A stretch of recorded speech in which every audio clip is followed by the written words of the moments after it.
tell about you. I heard you've been telling everybody that mandingos ain't no damn good. Ain't nothing nobody is selling is worth buying. I'm curious. What makes you such a mandingo expert? I'm curious what makes you so curious. What did you say, boy? Calm down, Butch. No offense given. None taken. Quentin Tarantino is one of those rare directors whose work is identifiable without his name attached. Whether it's his flair for dialogue, his inspired use of music, his love for film and its genres, or his passion for blood-splattering violence. All of these are on display in his latest film, Django Unchained, along with the controversy and conversation that often accompanies Tarantino's films, including the return of criticism regarding his character's liberal use of a racial epithet many claim is too horrible to utter.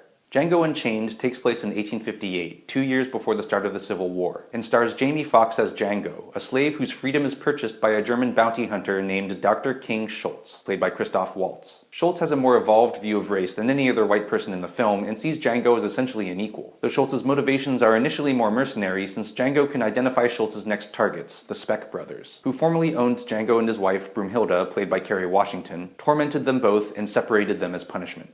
Schultz mentors Django in the art of gunplay, which Django has a natural talent for, as the two collect bounties across several states before disguising themselves as slave buyers to rescue Broomhilda from a cruel Mississippi plantation owner named Calvin Candie, played by Leonardo DiCaprio, whose passion is watching slaves fight to the death. The aforementioned racial epithet is, of course, nigger, which is uttered over 100 times by various characters in Django Unchained. The right-wing website The Drudge Report claimed that this was yet another example of a political double standard, implying that if black people in liberal Hollywood can say it, Republicans should too. Or perhaps as further evidence of one of conservatives' most mind-boggling claims that it's Democrats who are the real racists. From the other direction, director Spike Lee, who's scolded Tarantino in the past for his characters saying nigger a lot, publicly said that watching Django Unchained would be, quote, disrespectful to my ancestors, unquote, and that slavery was a holocaust, not a spaghetti western. Both of these criticisms strike me as almost comically misguided. For a film that takes place in the slave-owning South, it would be historically inaccurate and a shameful act of whitewashing for white people in the film not to call black people niggers, since it was a term synonymous with both black person and slave.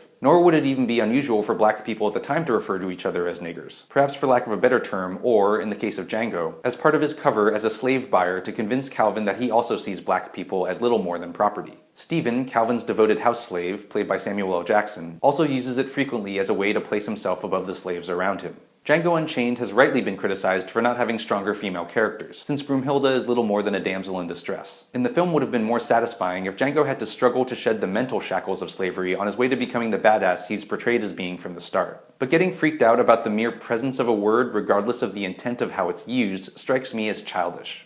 And Lee's claims that Django Unchained insults his ancestors and makes light of slavery makes little sense. The film unflinchingly shows the suffering of slaves and the cruelty and racism of the era's white status quo, but it's not meant to be a historical account of slavery or the role black people played in abolishing it. Django Unchained is a very entertaining, funny, fictional adventure tale of a man attempting to rescue his wife, and in the process becomes an inspiration to the downtrodden by embracing his freedoms and exacting revenge on their shared oppressors. And for me, one of the most powerful, cathartic cinematic moments of 2012 is when Django picks up a whip and uses it on one of his former owners, as a group of slaves looks on in astonishment at something they had perhaps not yet dared to dream. I'm Jonathan Kim, and this is a ReThink Review.